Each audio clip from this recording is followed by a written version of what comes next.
listening to the Top Music Guitar Podcast, the show for guitar teachers to learn about the craft of teaching great guitar lessons that students love.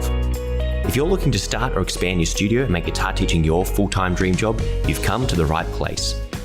Each week, you'll get to hear from some of the top guitar teachers from around the globe and get their best tips and experiences so you too can build your own dream studio. I'm your host, Michael, and I've founded one of the top guitar schools in Australia, written a best-selling curriculum, and I mentor guitar teachers. I'm excited to share my expertise with you and the wisdom of all the experts we interview. Make sure to subscribe so you don't miss any future episodes. Let's get into it.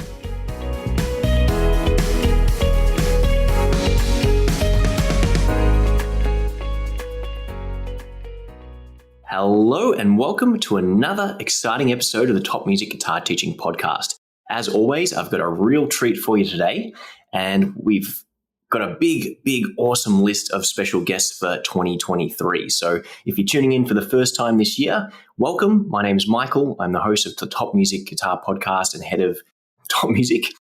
And of course, what we try and do at Top Music is take the knowledge from the people who have awesome teaching experience and brand new ideas and are doing really well in their business or with their students or online via YouTube, and help distill that knowledge down into something that's going to help you move the ball forward with your teaching.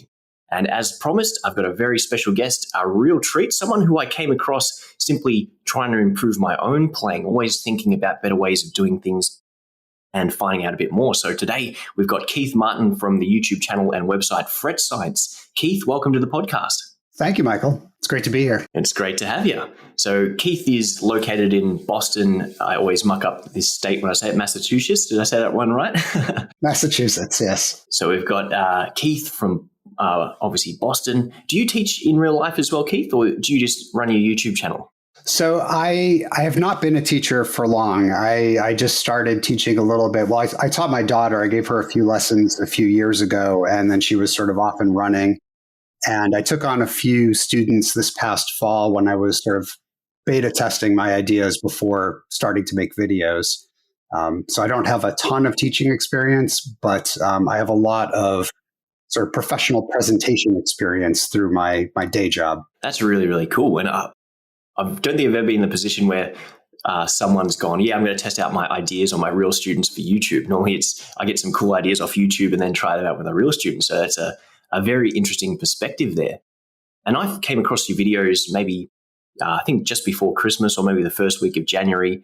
And I just saw this video. I was like, wow, this guy is taking a really awesome approach that breaks it down into really simple terms and takes something which is often a really confusing topic for people and breaks it down into bite-sized pieces and makes learning guitar way easier than it generally is. So you definitely get kudos from me for that. And that's why we're here trying to figure out what is this awesome stuff you're doing and what's led to it. So can you maybe give us a brief overview of your journey so far? You've described yourself as a self-taught weekend warrior, doing a bit on the side around about your main job, and how you've taken the perspective of a computer scientist or computer science engineer and applied it to fretboard and learning guitar. And now here you are with your own YouTube channel and website, teaching thousands of people, because I've seen you've done really well with the view count on some of your videos. So why don't you give us a brief overview of that long, all-encompassing journey there?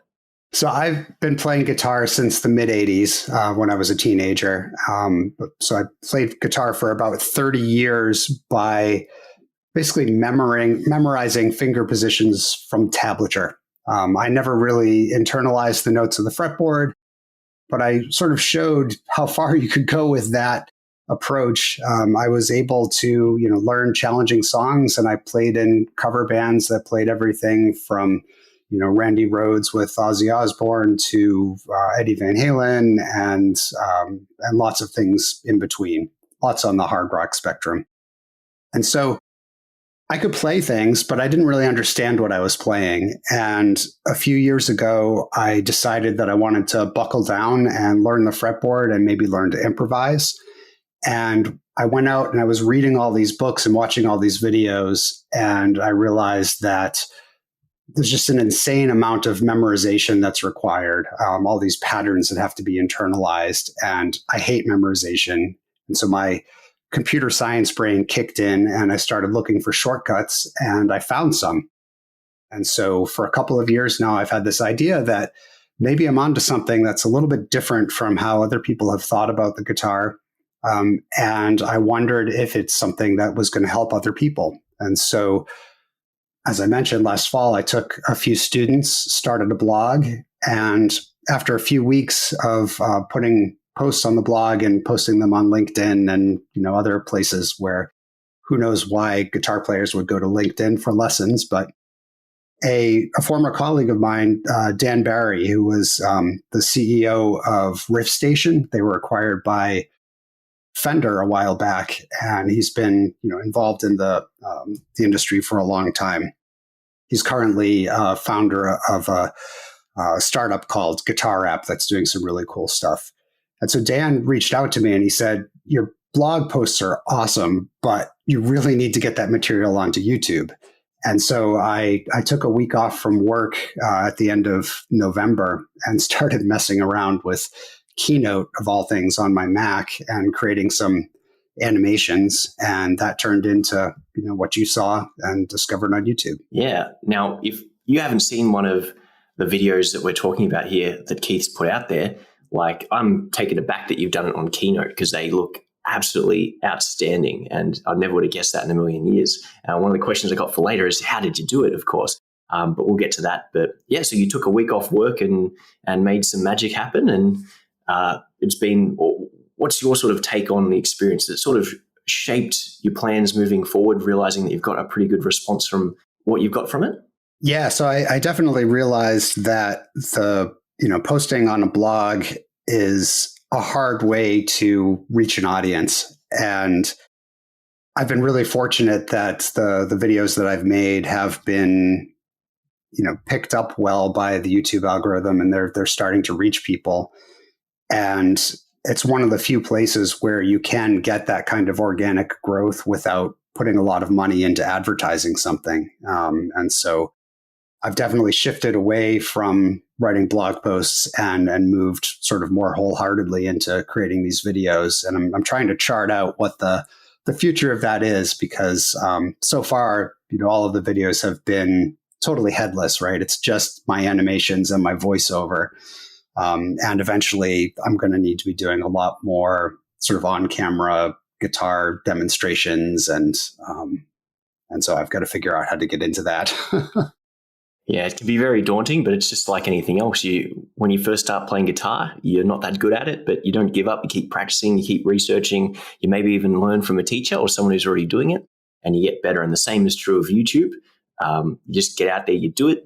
There's obviously, I'm sure if you're doing some really great stuff on the technical side of things in terms of Keynote, adapting that into your actual videos, you're going to have no trouble whatsoever. But yeah, you just got to go out and do it and see what happens. Absolutely. That's the plan. I think you got 14,000 subscribers, which is pretty significant for a new channel. Had you previously put up videos and taken them down or hidden, or did you literally go from 0 to 14,000 in the last 2 months or so? No, it's literally been 0 to 14,000 in the last 2 months. My first video found about 1,000 subscribers, and the second one, the YouTube algorithm somehow caught onto it. And between Christmas and New Year's, I went from about 1,000 or 2,000 subscribers to about 10 or 12,000. And so it was really, really quick. And since then, it's been fairly steady. But the amazing thing is that the audience on YouTube is very engaged with the content. You've commented on at least one of my videos, and I'm finding that the community has been super positive, and I'm seeing a lot of aha moments happening in people who are seeing these videos, and that's super rewarding for me. Yeah, and I think anytime you're going to have a student have an aha moment, whether it's in real life or via YouTube, it is just wins up so much trust and faith and goodwill. And if you can help someone solve a problem they've had for the last 15 years in a 10-minute video or a short part of a lesson, then the impact you have on them is absolutely amazing. And I got that sense from your videos, even though have considerable experience, to see it explained that way and broken down. I was just sitting there going, man, so many people are going to get so much value out of this. That's great. That's certainly the hope. I have had, there are some haters out there.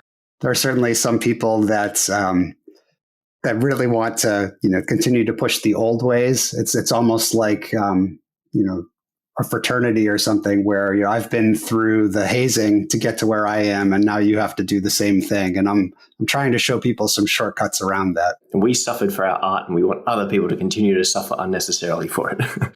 Yeah, there's so many things like that out on the internet. And it's I only really started taking YouTube seriously from maybe the last week of November. And I think some of the feedback you get, like, wow, these are total strangers out on the internet that just give amazingly positive feedback and share how much you've helped them. And they're so nice and kind. And then you get the complete opposite side of the coin with that, where there's people who are just so angry and filled with hate and vitriol, and they've got to go out there and pick fights with people. And it's just, you get the extreme of each spectrum, which is nothing in between, which is somewhat funny all the time. But, as long as you keep doing what you're doing, you'll get far more people who enjoy what you're doing, who support you, than the haters who are going to detract you down. And as Peter Brown says, well, go make your own YouTube channel and do your own video. Now, I did want to ask you a few more questions. And part of what drew me to how you've talked about and approached it is saying you don't really like these patterns or this memorization. And one of the big things that so many of my students, and I'm sure this is a universal problem for guitar students the world over, is how do they get more results out of less practice? How do they simplify the process? And I think smartphones and YouTube and instant gratification has made it really easy to shorten our attention spans and want that instant kind of feedback. So how did your computer science background and your hate of repetition lead to your way of learning things and explaining things? So I think we do need repetition when we practice, but I think that often we're repeating the wrong things, or we're repeating things for the wrong reasons. You can certainly learn a scale pattern and run it up and down the fretboard over and over and over again, and that will get it into your fingers, and there's some value in that. But what I think is missing in the way that a lot of people approach learning scales is the understanding of what's going on inside and how the various patterns relate to each other. So one of the insights that I had when I was studying these patterns is that if you didn't have the major third interval between the G and the B string on the guitar, all of the scale patterns are just sort of rotations of each other. They're all just shifted by one string from each other.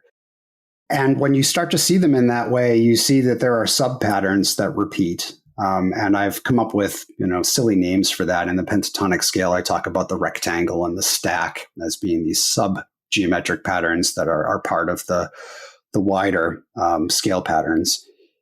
And what I found is that if you think about them in terms of these smaller patterns, they're easier to learn and they're easier to make music with, because if you're playing, for example, the stack, which is one of the parts of the pentatonic scale, and you're playing it in sort of the standard form 1 position, it's on the A through the G strings, but you can also play that same pattern up on the G, B, and E strings. It's distorted a little bit by that interval between the G and the B string, but they're the same notes and they do the same things musically. So learning how to play something on one should teach you something about how to play it on the other. And that's not often the way that it's taught in my experience. I think that the computer science aspect of it is more just the way that I approach thinking about things. I think about things in terms of two concepts from computer science.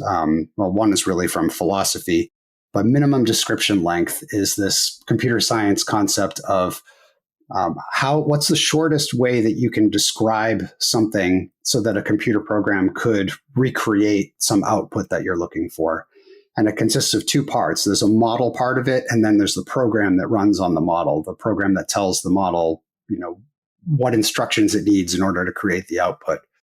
Another way of thinking about it is Occam's razor, this idea that the simplest explanation is probably the correct one.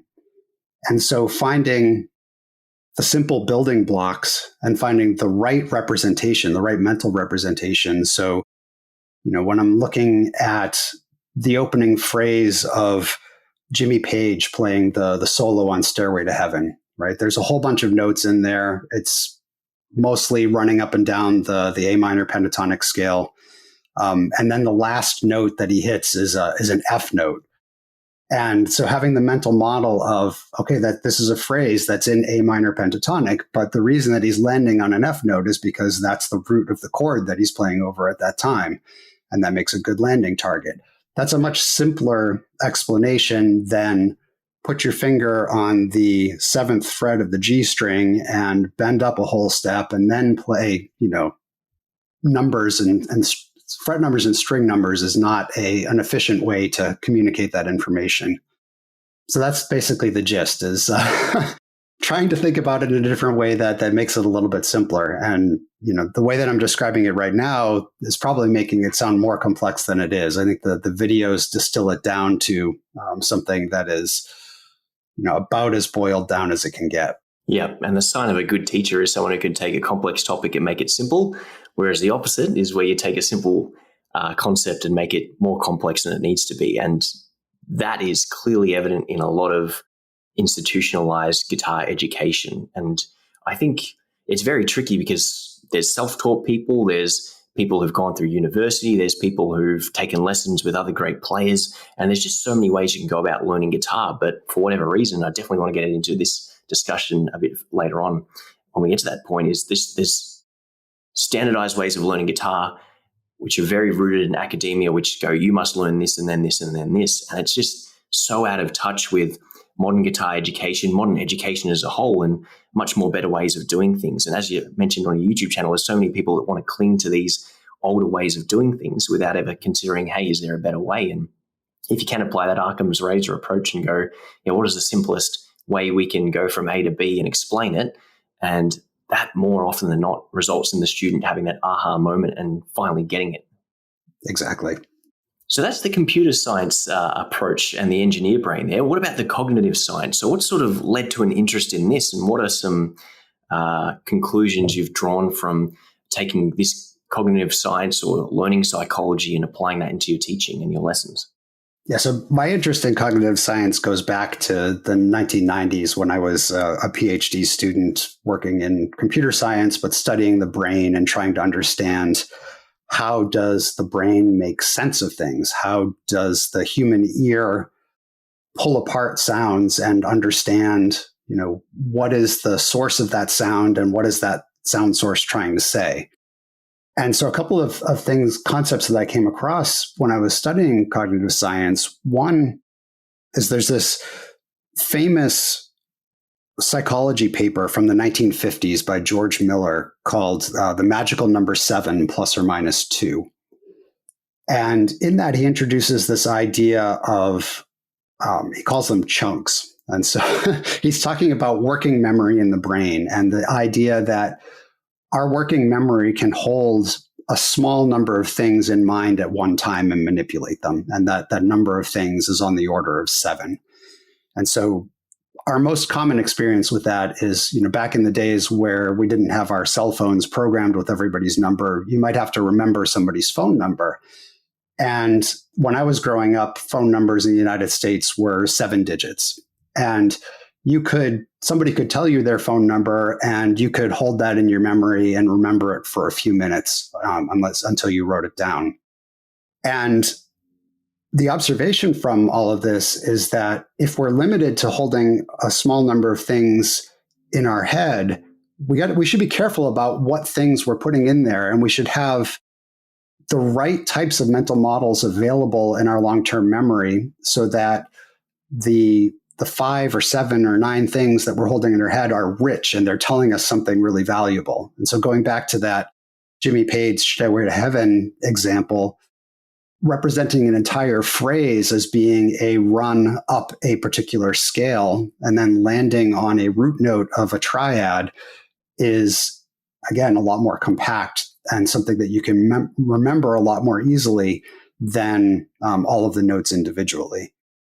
The other example from cognitive science that I'm a big fan of is Daniel Kahneman had a best-selling book called Thinking Fast and Slow. It was on the top of the the bestseller list for years. And in that book, he talks about how the brain has really two systems for responding to things. He calls them System 1 and System 2.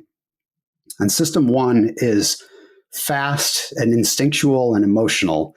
It's the sort of the reflex response. And that's where you want to be in music. You want to be in the moment and responding and not having to think about things. System 2 is slower, more deliberative, more logical. And so ironically, what I'm teaching people is the System 2 stuff. I'm teaching you mental models that are compact enough that you can keep them in your brain, so you don't have to write things down on paper and constantly refer to a reference. You can recall them. It may be slow to recall them, but if you practice recalling them over and over again, you're basically transferring those models from System 2, the slow part of what Kahneman's talking about, to System 1, where they become instinctual and really fast. So those are the principles that I'm trying to work from. Yeah, most definitely. And that book, for anyone that hasn't read that, put that one on your to buy list or your to read list, because it is an outstanding publication. So how would you go about teaching your students or incorporating the cognitive science into the actual lesson itself? And because sometimes we as professionals or people who are interested in self-help or bettering ourselves will get right into this kind of stuff, and you teach it to your students and they just look at you like a weird, or, oh, you're one of those kind of woo-woo kind of people. So how do you kind of bridge the gap and get this applied to your lessons without the student sort of cottoning on or realizing it or getting scared off? I'm going to sound a little bit like a broken record, but I think that one of the main keys is getting students to the point where they don't have to refer to a whole lot of different diagrams, where they understand things enough that they could recreate those diagrams. They could write them down from their head without referring to something, and eventually get to the point where they can apply them directly from their head to the fretboard. I think it's really important. And I had the really great fortune when I was at MIT in the 90s to get to spend a little bit of time with Marvin Minsky, who was one of the fathers of artificial intelligence. I mean, ironically, he was very anti-neural networks, and neural networks are sort of eating the world right now. But he was brilliant. And one of the things that he very often said is that if you only understand something in one way, you don't understand it at all.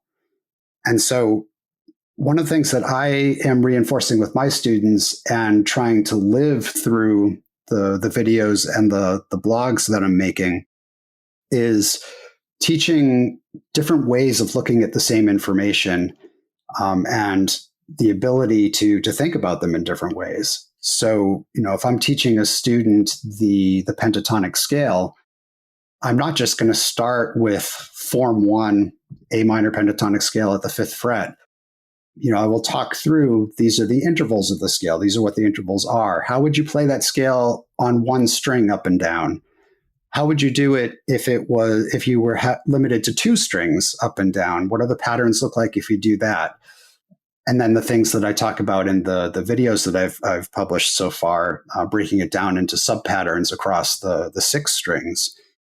Being able to apply those different mental models and think about the scales, the chords, the arpeggios in multiple different ways, I think is the key to getting students to understand things better and to make faster progress, because after a little bit, they can actually teach themselves.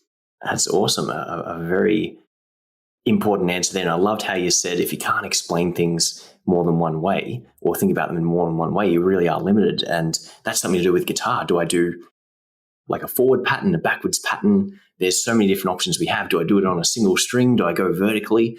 And yeah, the more we help our students make those connections and see not just isolated patterns, but how the entire fretboard connects as a whole, do they finally understand the guitar and can drive it around just like their hometown? And an analogy I'll often use with my students is, remember when you're a kid and you only knew the way from your house to maybe the milk bar. And then as you got a bit older, you could go from your house to the milk bar or your house to grandma's house.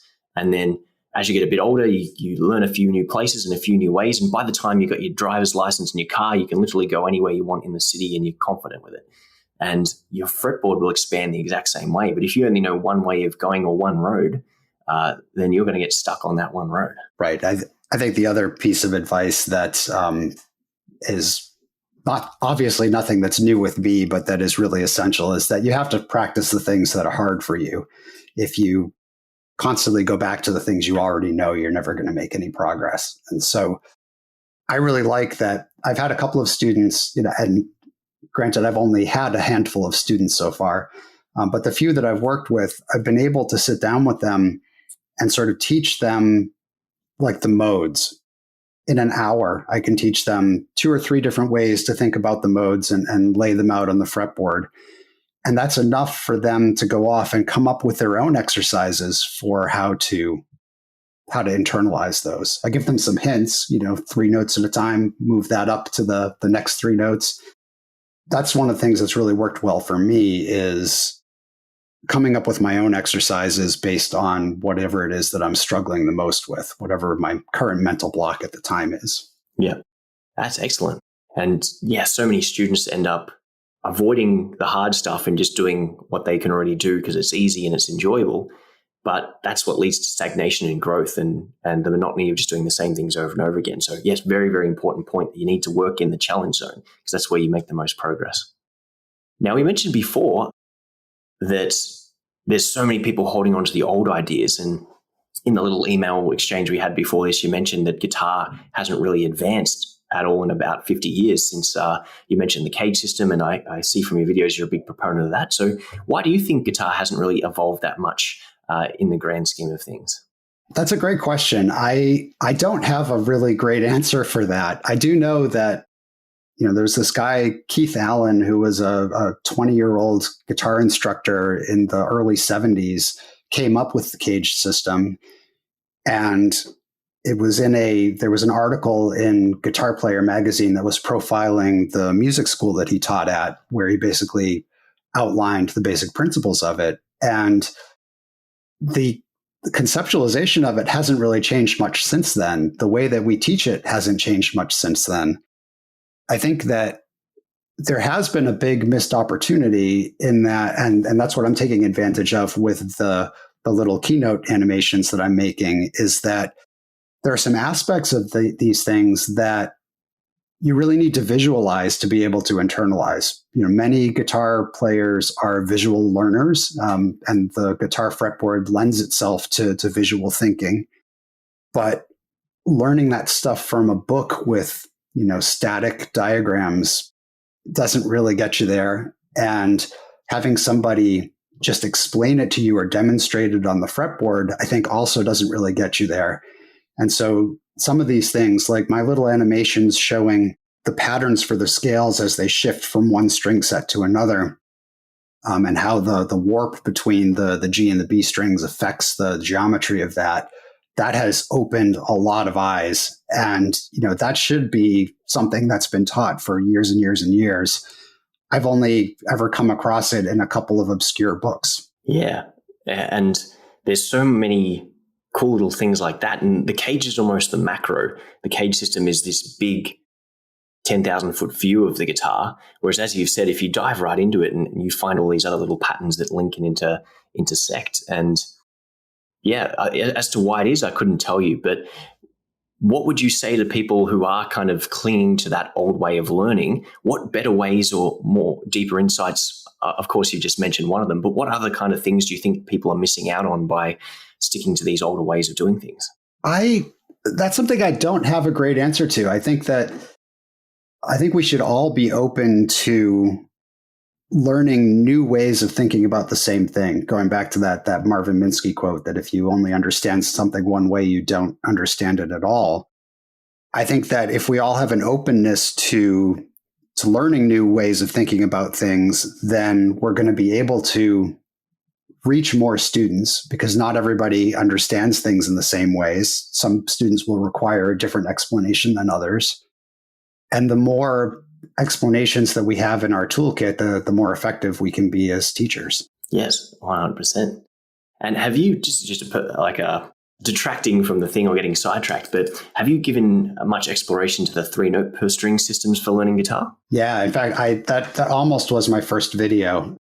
I think that the 3-note per string system is actually very, very close to the caged system in a lot of ways. And there's so much overlap between them. They get talked about as being competitors, but I think that they are very complementary to each other. For myself, the way that I think about the fretboard, I think in terms of the 3-note per string as I'm going horizontally on the fretboard. When I'm playing more in position and I'm trying to go back and forth between like the pentatonic scales and the modes, then I would use the caged scale shapes. But really, I don't think about them in terms of the scale shapes. I think about them in terms of the smaller patterns that repeat as you go across different strings, right? The 3-note per string scale is really just a 7-string repeating pattern. And it gets presented as this is the Dorian 3-note per string, just because it happens to start on, the second scale degree of the major scale on the low E string. But if you understand the pieces of that 7-string repeating pattern, you can play any of the modes with that pattern. And skilled guitar players do. This is not news to anybody. But I think beginners end up internalizing an oversimplified version of that where, okay, there's 7 different patterns and that one's the Dorian one, that one's the Phrygian one, and so on, which is wrong. Yeah, most definitely. And it's interesting how the whole guitar community, teachers or just players in general, are so divided, and it's us versus them, black versus white, when it comes to be the cage versus 3-note per string systems. Whereas if you just learn both and apply them to the situation which best suits one or the other, you can get so much more out of playing. Totally agree. And I think the split between 3 notes per string is for the shredders and caged is for everybody else, I think is completely wrong as well. Yeah, and that's just if you're playing Jimi Hendrix kind of stuff or that late 60s, early 70s where they're using primarily cage-based ideas, then the best way to get that sound and to make it easy for yourself is to learn the cage system and apply it there. Whereas if you are getting more into that sort of shred kind of stuff with the 3-note per string scales, the sequences, and of course putting the arpeggios and the sweeps over the top, then 3-note per string system is definitely the way to go. But why not both? Exactly. Awesome. Now, in terms of creating your own YouTube channel, what made you decide to go? And I know you kind of touched base on this before when you mentioned someone else you worked with sort of gave you the nudge, but what ultimately led to you maybe first starting a blog? So I'll back up a step here. My understanding was you were blogging and creating articles, and you got a bit of interest, and then you transitioned to a YouTube channel and a website. Yeah, that's right. It really started about 2 years ago. So I had these breakthroughs for myself, and I really had this feeling that I was onto something new that could potentially help other people. And I started talking. I used to work at a company that had a lot of musicians around. And so I would chat people up and try to explain my ideas. And I wasn't very good at it back then. And I still wasn't entirely sure if I was onto something. And so a few months ago, I decided to just take a plunge, and I put out the word in my local network that I wanted to take on a few students and try out some ideas. And I started writing these blog articles, and so basically the reception was pretty positive at a micro level. And I thought that the next step would be to try to reach a bigger audience. I tried advertising on Facebook. That did not work well for me, but YouTube did. So I'm really happy that it's starting to reach a decent audience now. Awesome. And is the plan moving forward to continue growing the channel, to create courses, or is this just a hobby thing that you're doing on the side? So it's a hobby thing for now. I've sort of dreamed for a while that this could be my sort of passion project in retirement. I'm a few years away from that at the moment. So for now, it's definitely a part-time, again, sort of weekend warrior type of thing for me. But it's super motivating that people are embracing it. And that's definitely causing me to spend like every waking hour thinking about it. Yeah, that's awesome. And in terms of the process, I know you've mentioned you were using Keynote and just the PowerPoint style presentations there. So what's the creation process? Everything from conceiving the idea right up to hitting upload that goes into creating one of your videos? So one sort of secret ingredient in this is that I spent a few weeks earlier this year writing some software for myself to generate fretboard diagrams. I wanted to write some software that would let me, in one or two lines of code, say that I wanted a 3-note per string scale pattern starting on the 5th fret in this key or whatever, and have it print out something that was really pretty nice. And so I spent a lot of time writing the code in such a way that I could specify the types of diagrams I was going to need to explain these concepts. And that has made it easy for me to, if I have an idea for something that I want to animate, with a few lines of code, I can generate the pieces of the diagram that I need and pull them into Keynote. And then one of the things that really distinguishes Keynote from PowerPoint is the magic move transitions between slides, where it basically just matches objects from slide to slide and makes smooth transitions between them. And so I've dived sort of deep into the animation controls in Keynote to try to make things smooth and elegant. And it's pretty amazing what you can do with a tool that was not meant for this purpose. Yeah. And as I mentioned a bit earlier in the podcast, when you first told me it was just Keynote, I was like, no way, this looks like it's very high budget animation going into this. Yeah, the first 4 videos are literally just a Keynote slide deck. And my voiceover is all done in one take. I sit down, I hit screen record, capture the whole thing, and it's done from a script. So I write my script on the side and try to make it as clear as possible. And that's where I spend the bulk of the time. So each of these videos has taken me about 20 hours to create. And I would say that a third to a half of that time is spent on coming up with the story, making it clear, understanding exactly what animations and diagrams I need. And then I'll spend another third of the time, or if not more, on making the animations.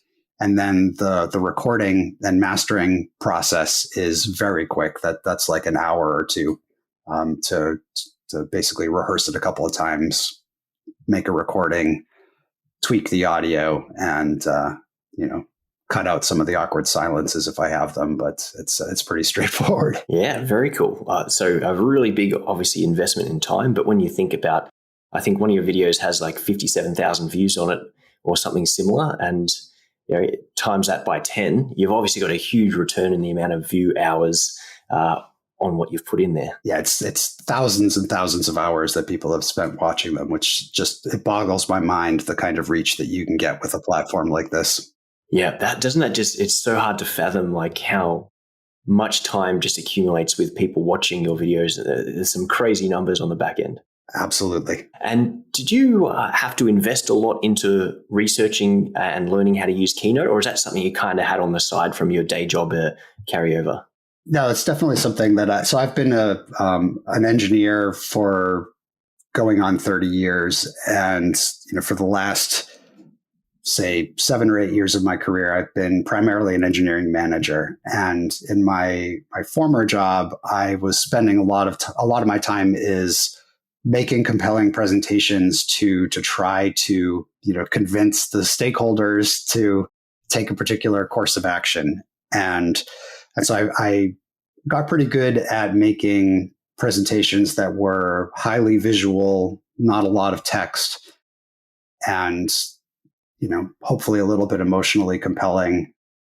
And so, I've been able to leverage those skills that I built up, which is nice, because I'm definitely not the most natural on-camera personality. That's very cool to know. And not to keep on blowing smoke as I seem to be doing here, but to see the high quality animation. And any of you guys listening at home, definitely check it out. We're going to post the links to all the stuff here for you guys to check out, all of Keith's work there. But the point I keep coming back to is just how amazing this looks. So what if you are just starting a YouTube channel or you're thinking about getting into that kind of thing, don't beat yourself up if it doesn't look amazing straight off the bat. Just like once upon a time, you weren't good at guitar and you weren't good at being a teacher and you got better at doing them over and over again. Don't look at Keith's work and then just be like, oh man, this is so much better than what I'm doing. I'm just going to quit now. He's obviously built that up through years and years and years and decades of presentation work in another different field. And he's been able to transfer that skill across to video making. Now, Keith, I've only got a handful of questions coming up, and we're probably down to our last 10 minutes. But you did mention that you'd done some cover band work, you'd done a lot of playing, but it wasn't until a bit later on that you explored improvisation. So what was your journey through the topic of improvisation like? And if you do help students with that at this point, how have you gone about teaching and shaping the experience for your students when it comes to creativity? So I've always wanted to be able to improvise. And I think the desire to do that started for me all the way back in high school. So one of my stories from my youth is that I started as a clarinet player, and that's actually where I got my music theory from. I studied at a conservatory when I was in high school, and as a perk of taking lessons there, I was able to get music theory lessons for free. And I ended up also taking a couple of semesters of music theory in college. So I've got a decent grounding in the basics. But in high school, my high school jazz band would not allow me to audition on clarinet because the director at the time thought that clarinets don't belong in jazz. And I wasn't prepared to double on saxophone at that point. And so the summer before my senior year in high school, I decided that I was going to be the bass player in the jazz band. And I had sort of fooled around with bass, but I had never really done anything with it. I got the couple of charts that I needed to learn to be able to audition, and I taught myself to read on bass guitar, mostly just first position stuff, because I still didn't know the rest of the fretboard very well. And I got into the jazz band. And so we started rehearsing and performing, and most of the charts at that level were all written out. I didn't have to, craft my own walking bass lines or anything. But there was one tune where there was a section that was requesting a bass solo. And what I played was pretty horrific. And it ended up being very similar every time we performed it because I just knew a few tricks and didn't have any good ideas. And so I knew that I really wanted to get better at that. And when I switched over to guitar after I graduated high school, I always had in the back of my mind that that's what I wanted to do, but I didn't know how to get there. And so I ended up reading a lot of things. One book that I came across actually just a few years ago that helped me a ton is by a Berkeley guitar instructor named John Finn. I've got the name of the book here. It's called Advanced Modern Rock Guitar Improvisation.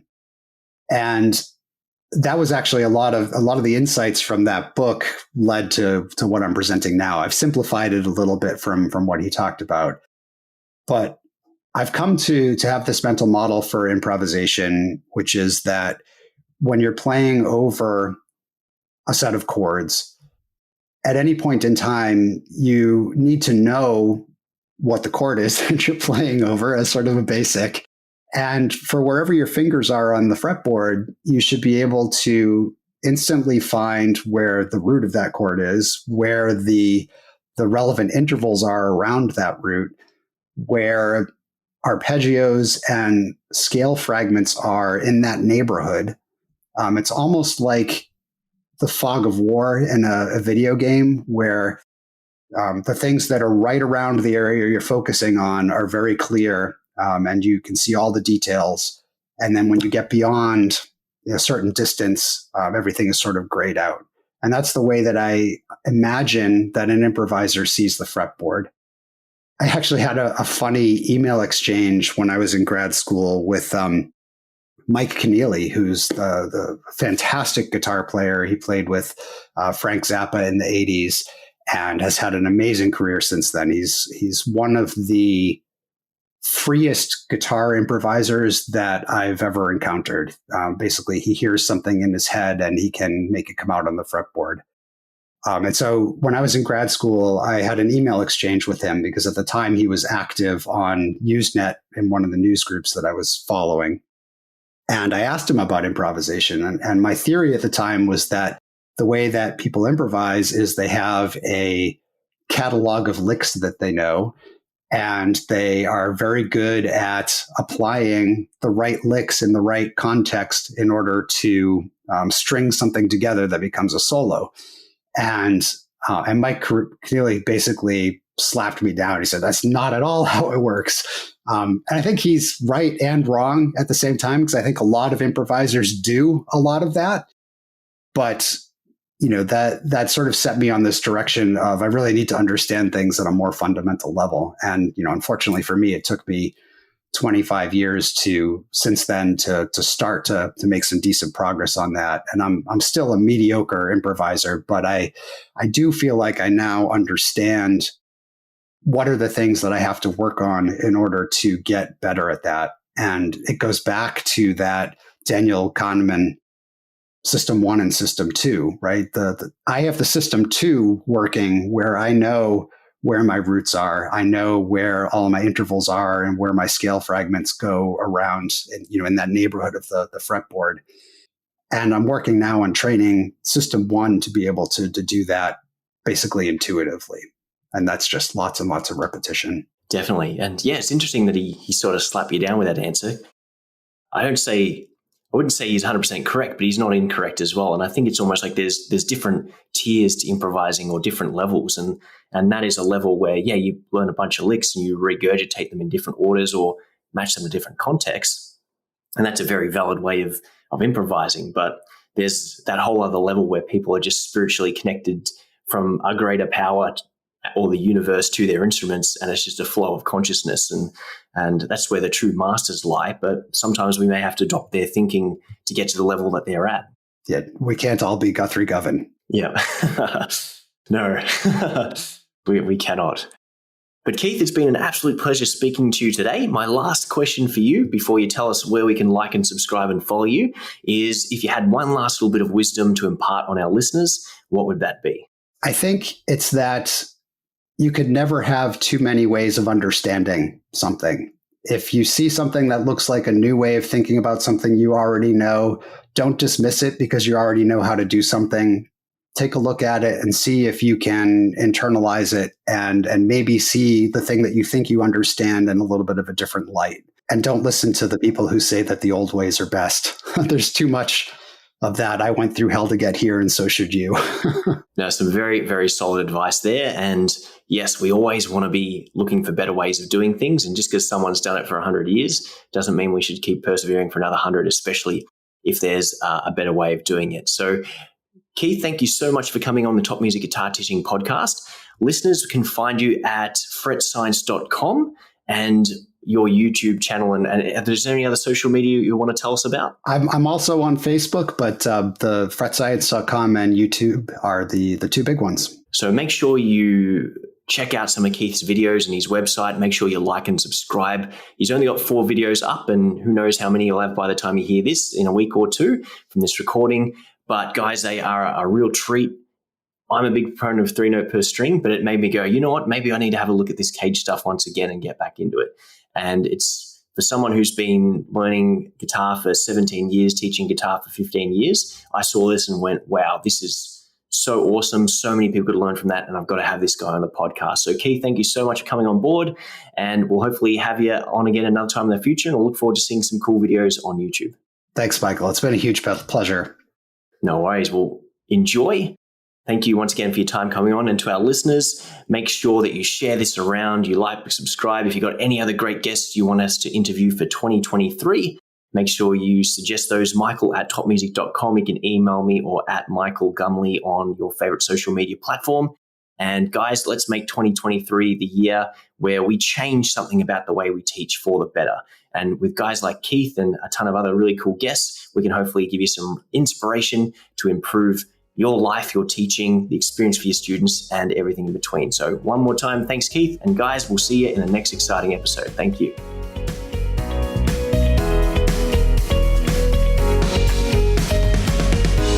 If you enjoy this show and want to hear more of our work, be sure to subscribe to this podcast. For links and resources mentioned in this episode, including a free ebook on how to find more guitar students, visit us at www.topmusic.co/guitar or check out the show notes. And lastly, thanks again for listening, and we'll see you in the next episode.